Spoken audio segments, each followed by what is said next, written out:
কুতুবদিয়া সমুদ্র সৈকত বাংলাদেশের কক্সবাজার জেলার কুতুবদিয়া দ্বীপে অবস্থিত একটি নির্জন 20 কিলোমিটার দীর্ঘ সমুদ্র সৈকত এই কুতুবদিয়া দ্বীপে অবস্থিত।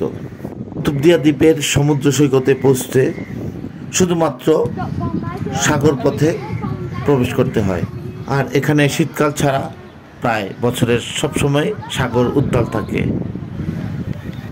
কুতুবদিয়া দ্বীপের দীর্ঘ 23 কিলোমিটার দীর্ঘ এই সমুদ্র সৈকতটি পর্যটকদের কাছে জনপ্রিয় না হওয়ায় সমুদ্র সৈকত এলাকা নির্জন ও শান্ত থাকে।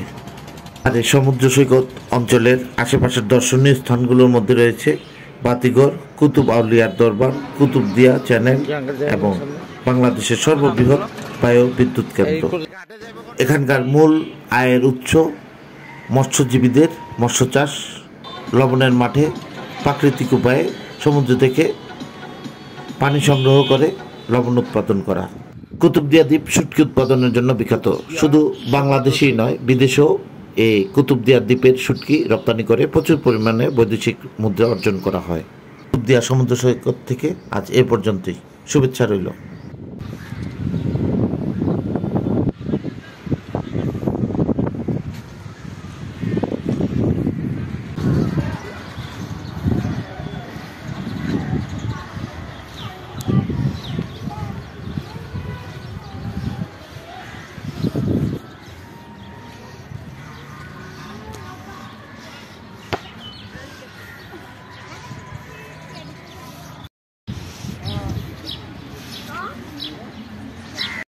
Vòng đáy chứ. Em lính cái đi. Vòng đáy chứ.